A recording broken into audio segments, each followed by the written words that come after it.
Les objets liés à notre enfance sont représentés par des nounours, des vieux t-shirts, des couvertures, des tétines, etc. Beaucoup d'adolescents et d'adultes en ont encore. Malgré qu'ils soient tous différents, tous s'appellent doudou. À quoi servent les doudous ? Pourquoi certains adolescents et adultes ont toujours leur doudou ? Plus d'un tiers des adultes français, hommes et femmes, dorment encore avec un doudou. Pour démêler le vrai du faux, nous accueillons Isabelle Buron. Bonjour Isabelle. Bonjour.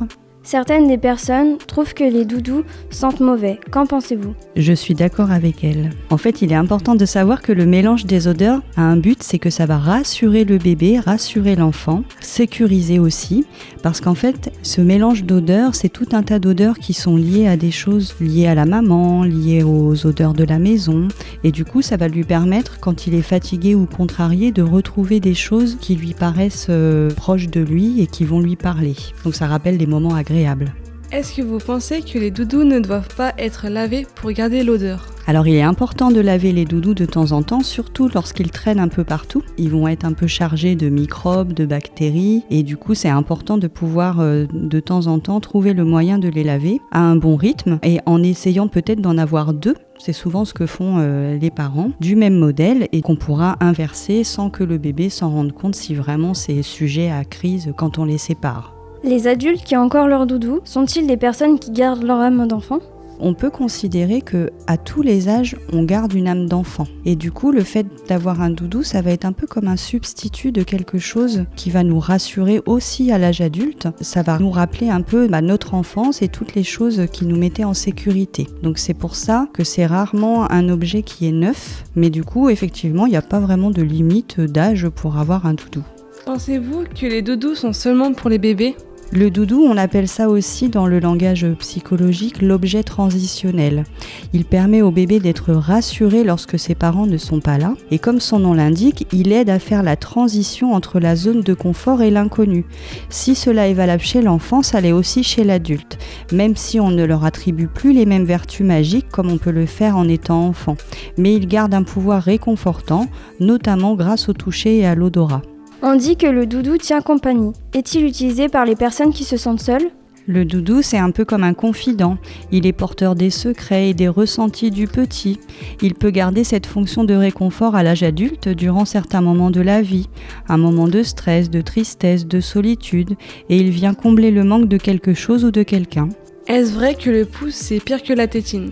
Alors le réflexe de succion, on appelle ça. Le réflexe de succion, c'est quelque chose qui est déjà acquis in utero, dans le ventre de la mère. Et comme les bébés ne peuvent pas encore courir, sauter, se défouler, le fait de sucer un pouce ou une tétine, ça leur donne la possibilité d'évacuer le trop-plein de stress accumulé dans la journée. L'avantage du pouce, c'est que l'enfant l'a toujours sur lui.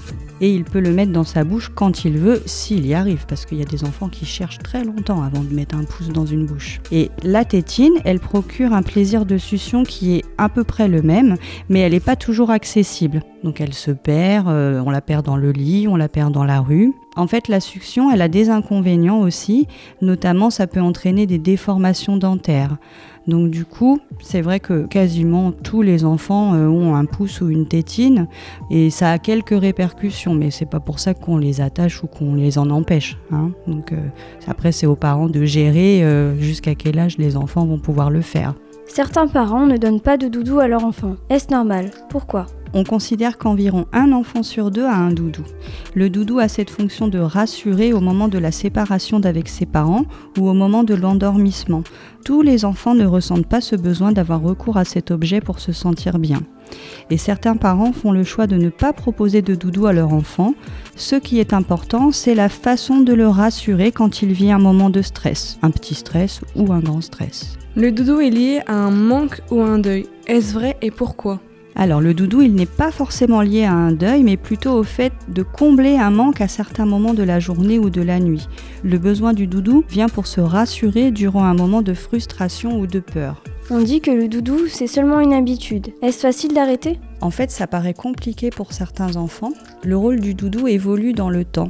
Certains enfants vont le garder avec eux en permanence alors que d'autres l'utiliseront simplement au moment du coucher ou quand ils rentreront à la maison. Un enfant angoissé parce qu'il n'a pas son doudou, par exemple quand il est à l'école durant les activités, ne participera pas bien aux activités, restera dans son coin, peut-être pleurera. Il est essentiel de respecter l'enfant et de laisser son doudou à sa disposition afin qu'il le gère lui-même en fonction de ses besoins. Il est important de ne pas lui mettre de pression qui ne ferait que le stresser davantage. Et il faut prendre le temps d'expliquer à cet enfant qui grandit que le doudou va devoir l'attendre à la maison par exemple. Certains adultes sucent encore leur pouce ou la tétine. Cela peut-il être lié à un problème ou un traumatisme vécu ? Alors les adultes qui sucent leur pouce ont gardé une sorte de réflexe infantile.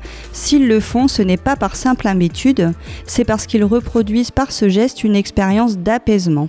C'est un rituel réconfortant, apaisant, rassurant.